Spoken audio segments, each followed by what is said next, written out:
What up, what up, what up, what up, what up to another edition of Moment with the Messiah. You is rocking with the one and only Mr. Vega, the Messiah, the IE, holding it down. You already know what it is. Shout out to the Honest Assholes podcast. We out here getting it, doing what we do best. You feel me? Now, y'all already know, y'all asked for it, and it shall be given. You feel me? I do these interviews not just for myself, but for the culture, for the coast, and everybody who's rocking with me, and I love it. And with that being said, I would like you to please welcome tonight's guest. I gotta do this right. You feel me? I gotta do this extremely right because it's my guy right here. Tonight's guest, the one and only, holding it down for Long Beach, holding it down for the Dog Pound Gangster Clique, the one and only RBX. What's up, bro? What's happening, man? That was a whole bunch, though. You dig, but hey, Hey, man. shucks, you dig, Yeah, yeah, yeah. man. So, um, we just, we know a certain West Coast way, a certain kind of thing, and we ain't really changed the fabric on much, you know, kind of uh upgraded with the beats and whatnot, but the same kind of thing. I was hearing some cat talking crazy about another older cat because he was talking about we taking the streets back. Now that doesn't actually talk about, or that's not really speaking uh, on a negative taking the streets back. That simply means that the cats that came in doing hip hop a certain kind of way is gonna take it back from, let's say, the mumble stuff, or some stuff that was not conducive to what we be riding around and listening to. That's what taking the streets back mean. It doesn't mean going out doing no dumb stuff. We all grown ups. Exactly, exactly. I couldn't have said it better myself, man. So, for those of y'all that don't know this man's history as far as like his craft and everything he's done for the culture of West Coast rap. This man has single-handedly one of the writers for the Chronic, the very first Chronic. Man, I remember when I was 7 years old, just listening to that motherfucker on my cassette tape. My mom's hated the fact that I grew up and listened to the G Funk era, the G Funk classics. You know what I'm saying? Like I was rocking with all that shit, man. Like as a youngin, man, just listening to what you guys did when you guys when you guys put that album together, because it was like shout out to Snoop, man. Once Snoop got on, man, it seems like he just brought a whole wave of talented people, man. Not just including not just including Dog Pound, Daz and Corrupt, shout out to them, but it's also Badass, Superfly, Uh, yourself. You know what I'm uh, saying? And mind you, these is every single person I just named. You know what I'm saying? I listen to. These is classic West Coast albums that I've listened to, and y'all held it down from the early '90s, the mid '90s to the early 2000s. So for you to say that you just taking the streets back, putting that wave back out there, somebody like me can appreciate it because I was there. I got to witness y'all in y'all wow. prime. And why I said that, because like I said, I seen this one Rona Bear type dude talking bad about another brother. He talking about he an old cat, he 50 years old, talking about he gonna bring the streets back. And I'm like, you don't even know what he's talking about, bro. That's not what he talking. He talking that sound, that authentic boom, boom, that feeling that you used to get when you ride down the street and you hear one of your jams and they got that thump thump to it. We got away from the thump thump. Somewhere along the line, the music got backseat to the bullshit lyrics. And the era I came from, they both got to match. The boom bap got to meet the boom bap verses. You can't do either without yada yada, or you gonna be missing the element. And that's a fact, bro, because when it came to even when it came to the beats from that era, you know what I'm saying? Like I can name off top the producers that y'all was rocking with, like just giving that sound. Besides Daz and Warren G, you had Fred Wreck, you had Meech, you had Jelly Roll, and, all these cats, and they was all vicious. But every single one of them. but the thing is, if you notice, I can't really get down with nothing but that. And on the new album, shout out to Skid and Grouchy, because the advice to Grouch is we got same Jelly Roll. Fred Wreck ain't on there, but it's the same. I ain't go outside the box and say I'm gonna come with a whole new weird dimension. I said no, I'm gonna stay in my lane. I'm gonna go refix and rebap and reboot and come new, but I'm not gonna come brand spanking new. You dig? I'm not gonna come weird new, and I'm gonna stay with the rivers and the streams I'm used to. The DPGC. You dig? Some dash, some corrupt, I'm gonna need that because sure I could do it by myself, but I'm everything with my folks. And that's real big right there because, again, bro, the craft that all y'all put together, I felt like y'all had like this bond. Like, Bruh, it would be. it's still there. We just businessmen right now. You Yeah. understand? And being the Snoop is part of the crew, he want to be part of the crew instead. It's just he have other obligations, and we as business entities gotta understand, realizing he gotta.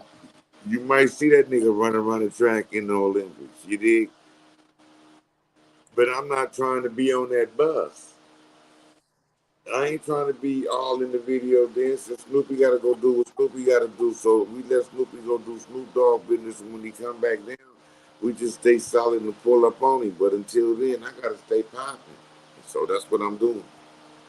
And to touch on that, that's very true because I felt like, and like I said, this is my opinion. I felt like when Snoop got on and then all y'all came, it was just like to where, okay, bro can sit back, Snoop can sit back and just let y'all get on the tracks and kill it. Because I done heard plenty of tracks when it's just you, Superfly, Corrupt, or you, Daz, or Trey D, or you know Okay, what I'm so saying? that's what was supposed to happen with the Who the Hardest. But see it. Because I talked to Snoopy before the joint. I say, Snoopy, you gonna spit? He said, no, man, I'm all wrapped out. I'm not saying nothing next. He did the intro. That's all. And then I left. And then the next thing I know, I said, oh, he put this new shit on there. I'm like, okay, cuz he couldn't resist. That's the chemistry, the energy. How you gonna not spit on that, nigga? This is your crew. This is something that we brought to the table and we introduced to the world. So it is what it is. He went and did that magic. What I do love about your style, bro, is very versatile because you are probably the only West Coast artist that was signed to Death Row, Aftermath, and Doggy Style. I wasn't never on the death row. Oh, you was never signed to Death Row, bro? Like, that's crazy because it's like and the only reason why I said that, like, because it doesn't show when I was researching, it doesn't show like actually like you were in contract, but it's just like the work that you put in, and especially around that era, I just figured like all y'all would get signed. What had happened was Snoopy really my cousin, and Dr. Dre at the time really the homie. So Dre was like, nah, nigga, I need you on the record. Well, that's all you had to say. I control me. All you had to do was say, X, I need you on the record, and my homeboy doing the beat, say less. And then Snoopy said, RBX, Dre said, come to the studio. We finna be working. Say less. I went to the studio and I did what I'm supposed to do. So now me and Santa Claus have a problem. But I'm not gonna let him and his bullshit stop the love that I got for Dre and Snoop and had me on some bullshit with them. So I clear everything. Like, yeah, go ahead. Do your shit. I ain't tripping. I ain't say nothing. But I didn't sign off on it. Oh, okay, man. Let's say you learn something new every day, man. That's crazy. So that's how I never gave up my publishing. Yeah. I was like, yeah, you can. I say, brother, I'm Snoop and Drake can do whatever the fuck they need to do. My issue was with Suge. Strictly. And it was strictly whatever. But it had nothing to do with Drake and Snoop. Sometimes it's kind of hard to keep them two from, you dig? Because it seemed like I moved on them, but it was never about them niggas. Well, for what it's worth, bro, you still did your shit on that album, man. To this day, right? And that's why and you know what I'm saying, that was on the love and the artistry of what we was doing. We gotta realize when we first started, it was a real team effort, and then somewhere along the line, we became, instead of being partners and loved ones, we became my artists, or my artists, or my artists, and that's how shit started to talk down to folks, and then that's when it was really getting funky for me, because I'm like, wait a minute, homie, I don't get talked down to by nobody. I don't care who you is. Man. So that was the beginning of the end. Man, I can dig it, man. I want to bring this up because I'm always like, when I'm doing my research, like I said, I consider myself knowing a good student, especially when it comes to this hip hop shit and the knowledge of it. So I just, when I seen this and I didn't even know, I was like, wow. So you recorded a track with Eminem and Sticky Fingers off of Eminem's second album called Remember Me. Dope track. Right. But what I didn't know, and that shit tripped me out, because I read it too. That track was originally supposed to go on Chronic 2001, and because Sticky Fingers had said it in the interview years later, said that I guess that record was supposed to be on Chronic 2001, but instead it ended up being on Marshall Mathers, because he said that Eminem wanted it for his album. So and I never knew that, because yeah. I mean, I can see that happening. All I know is, once again, good Dr. Dre called me, and I say, hey, he say, hey, nigga, I need you to pull up. I said, okay, that's what's up. Say less. and that's studio. He tell me the business, and he said, man, we got this joint from, I think I had done a song, Remember Me, High Powered. And he said, we going to take that from High Powered, and we going to formulate some things. Go in there and do some things. Let me hear something, Max. And I said, I got this. Yeah, he said, ooh, drop that. I said, no problem. And B came on, I went, dropped it. You dig? I don't know. I had my girl with me at the time, and I think I had promised her we was gonna go do some things, so she was kind of on my bumper. I don't remember if I stayed to see Sticky to get him, but I went on ahead and did what I had to do, and we got up out of there. A couple months later, I heard the joint was amazing. Facts. And like, oh my God, like, but you know, I had already been there before. I already knew who I was dealing with. That's the good doctor. You know what I'm saying? That's Dre. That's really, really Dre, nigga. So I already knew what that. Once he told me, once I said, Dre, my shit good, he said, X, you good, you 100. I said, we finna bounce. He was like that. Whoop, whoop, and I was out. Once he let you out the studio and you 100, then you know it's gonna be something crazy. So you just wait back and wait for the crazy. That's solid, man. That's what I'm saying. See, I love hearing, because I'm such a student of the game, wanting to just learn it. When I hear stuff like that, it's dope to me, man, because I was there to just witness all those classics come out when they first came out. You know what I'm saying? Hell, you always got busy on Dr. Dre beats, bro. Like I remember that 96 record that y'all was on, that East Coast Killer, West Coast Killer, East Coast Killer. Like I was like, man, and there was some heavy hitters on that track, but you still held your own. That was KR, that was KRS-One, Be Real, and Nas. You don't get Yeah. in that, Jack. Them been heavy. Yeah, but you did your shit though. You did your shit. Yes, indeedy. Lyrical graffiti. And this one's a burn. I remember that shit, bro. I was slapping that motherfucker in 6th grade. Because I remember Dre had got at that time. My whole thing then at that time was style. You gotta have style. You dig? You couldn't be, oh no, goofy shit. You had to have style, homie. And that was something I prided myself on, was trying to sound not like none other motherfucker ever never. That's a fact, man. Hey, everybody sound the same.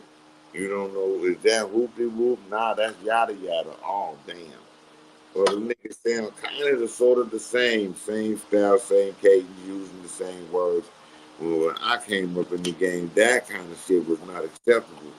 At all.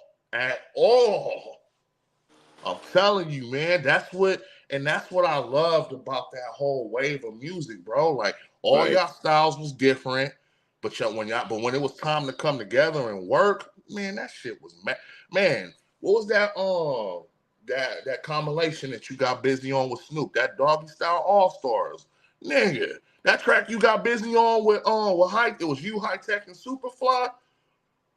I was like, I was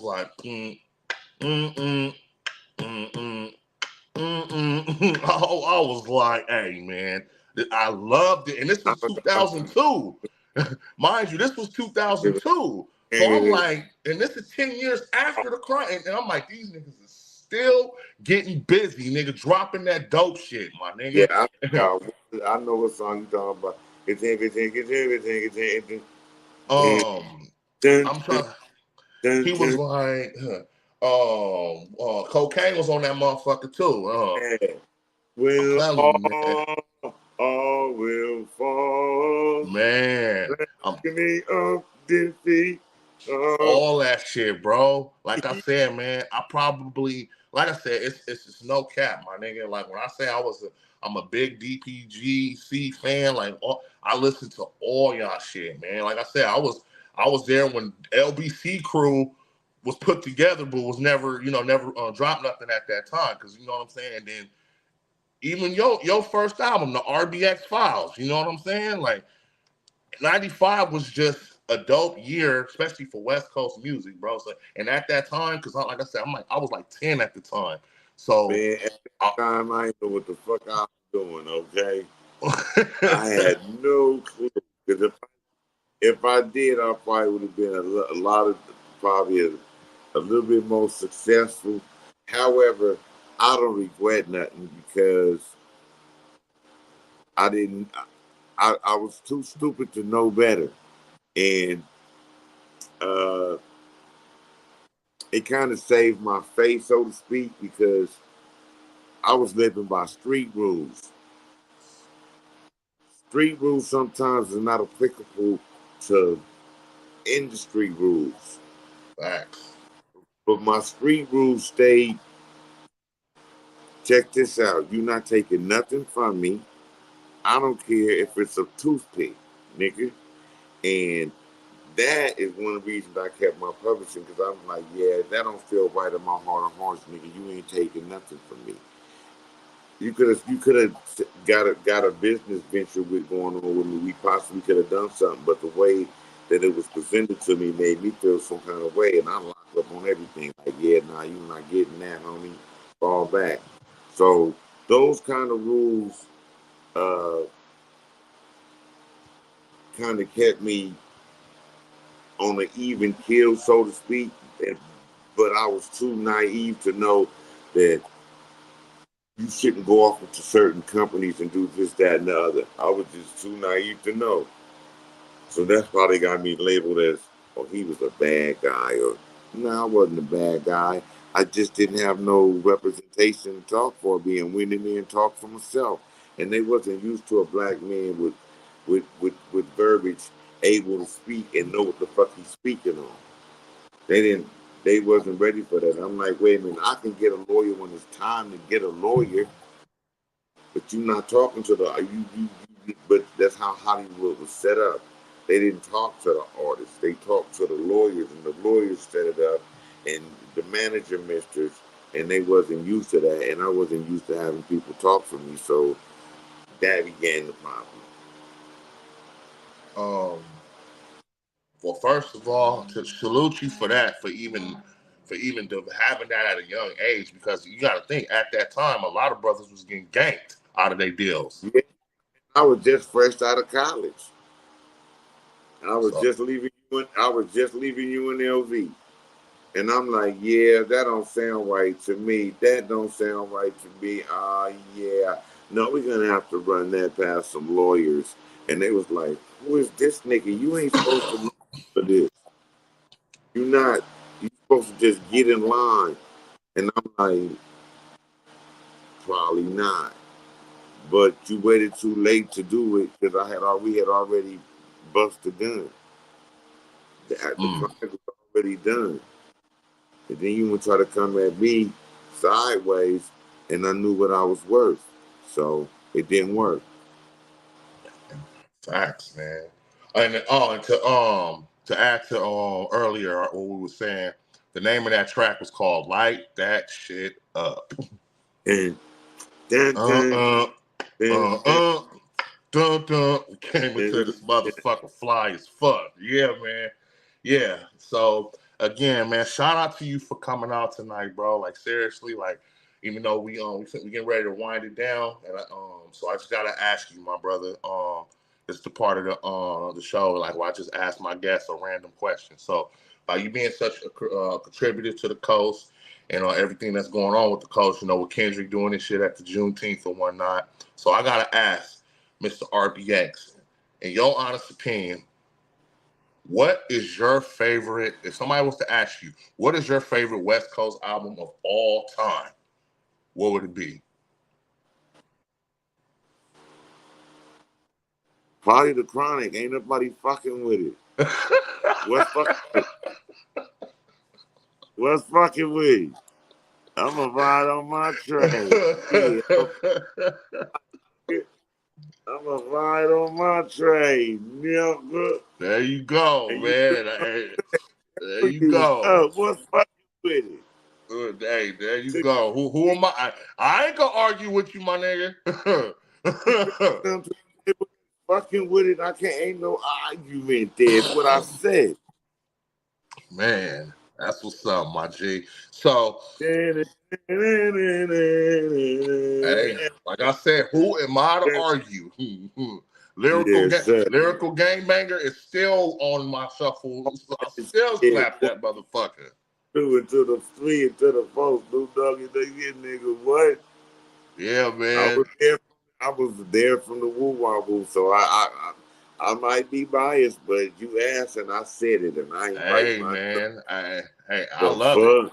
I love it. Like I said, I love it. I love it. A part of me kind of thought you was gonna say. A part of me kind of thought you would have said doggy style, but when you said a chronic, hey, who am I?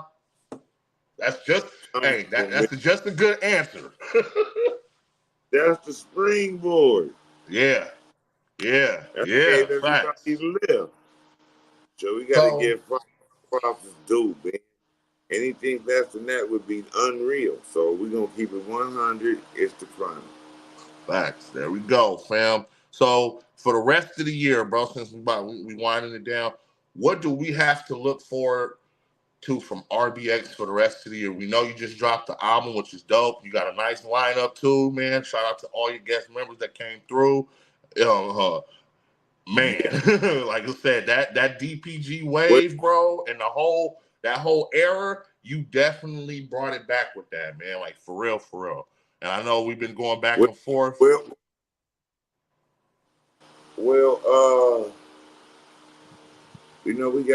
I've been working on a few singles.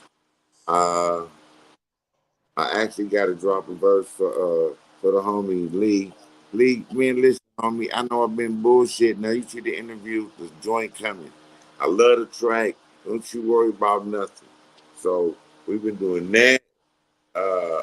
Singles. We've been keeping everything bubbly for the block and toasty.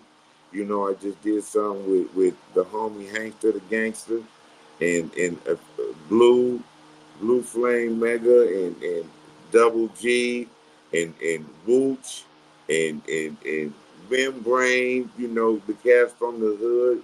We was doing our thing in front of Poly High School, just keeping everything fun, hip hop and bubbly without all the monotony, drudgery of the industry, always trying to be in Prada and Balenciaga and chasing numbers. 'Cause that's not how I started. There we have it, baby. I want to thank you for coming out, Mr. RBX, holding it down, bro. 100. This has been the Messiah, live streaming this Thursday, 7 p.m. on all platforms, baby. It's the Messiah and Mr. RBX, West Coasting, Yeah. holding it down. The Josh. Messiah, baby. We out here. Let's get it. All right, fam, 100. Yes, sir.